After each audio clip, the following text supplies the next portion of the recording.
What's going down, everybody? Welcome back to another episode of Holmes Hobbies Motor Control. It's your boy Josh, aka Coleman, chilling in the studio. And actually today we're going to talk about a project that I started a while back, and then it kind of just disappeared. Hasn't been on the channel since. Posted a picture of it on Instagram yesterday, and yeah, I figured, you know what, might as well talk about it today. So let's head on over to the bench and take a look at what I've gotten done. Alright, you guys, here they are. These are the little side-by-side builds I got going on here. One is a Polaris RZR General 1000, scale replica sort of thing. And this one's supposed to be like the KAINE 1000R. So they're both pretty cool little rigs. This one currently still has stock electronics in it, and I don't have a charger or a battery for it, so it's dead in the water. This one actually works, but the servo that I have installed in it is just as weak as, if not weaker than, the factory servo that Axial put in these. Now, if you're not sure what we're talking about here or why you never saw Axial with these, it's because these started off as these. So now you can kind of see where they come from. This is the Axial Yeti Jr. We're having focus issues here.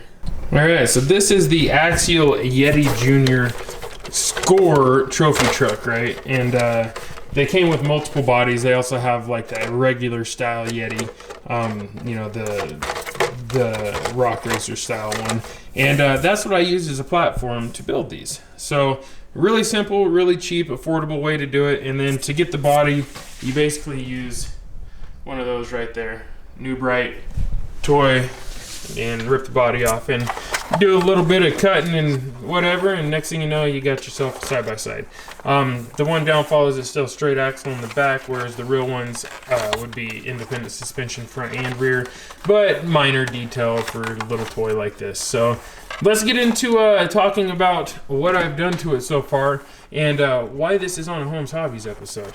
So the first thing that we're going to talk about is what's powering this. So this has the Holmes Hobbies Torque Master VR Mini in it, and it's an amazing little brushed ESC. It's basically the BRXL minus the case and cooling fins and stuff like that. So it's for lightweight rigs. It's not for super high power applications or super heavy applications. Even though it can handle a lot of power, I think it runs up to 6S as well, but I don't think you're ever going to need to do that, nor would it probably be the smartest. But with these little 380 size motors or 360 size, whatever they are, running it on 2S or 3S is more than enough. You'll get tons and tons of wheel speed out of it. My goal is actually to get more torque out of it. I want to figure out how to get more torque.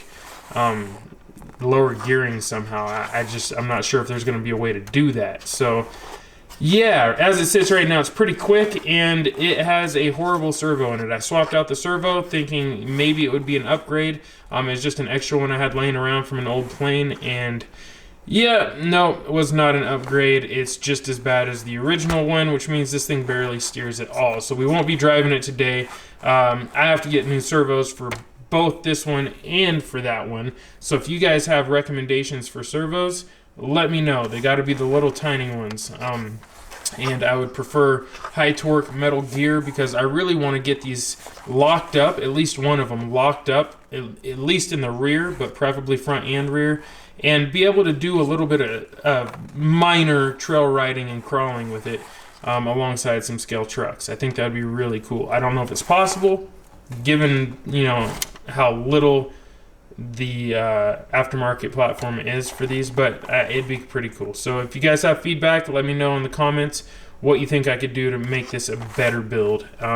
There's lots of things I think I can do, like inner fenders are going to be one of the first things I get done.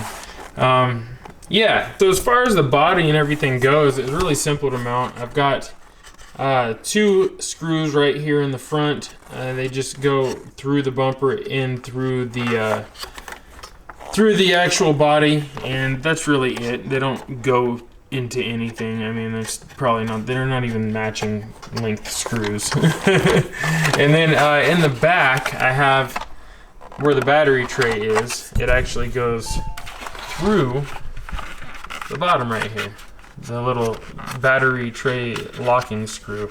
So it's going to be hard to kind of imagine what I'm saying here without having one of these yourself. So what I'm going to do is I'm going to just take the body off, and I'll show you guys what I'm saying.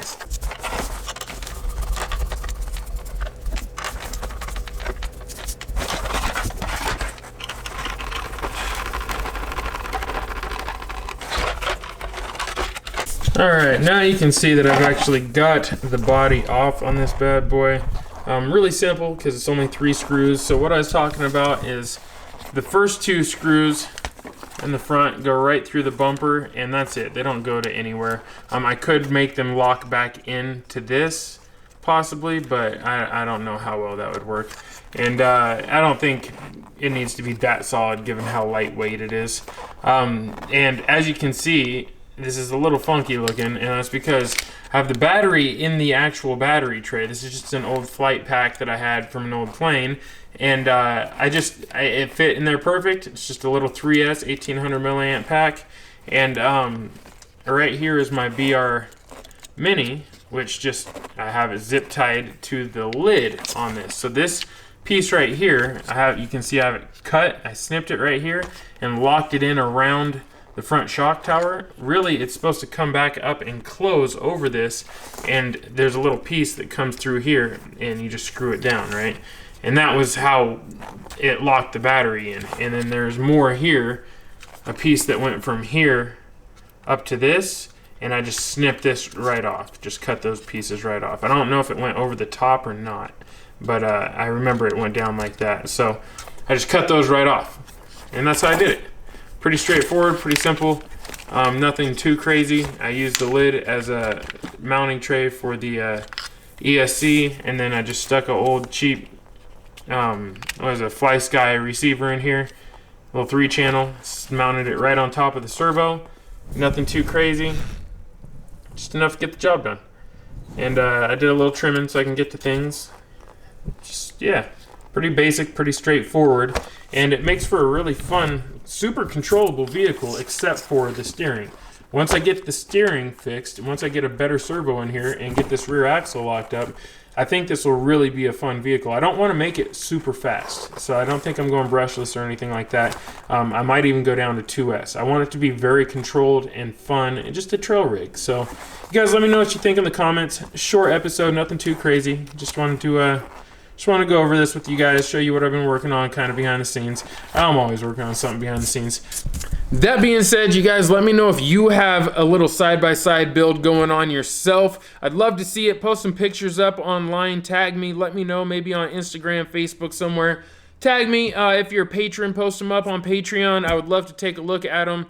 Just inspiration. I get inspiration from you guys probably more than you get inspiration from me. So hope you enjoyed this episode. Super short, nothing too crazy. I've got another cool one coming tomorrow. So that being said, yeah, piece of chick grease, fam. I'll see you guys on the flip side. Yee!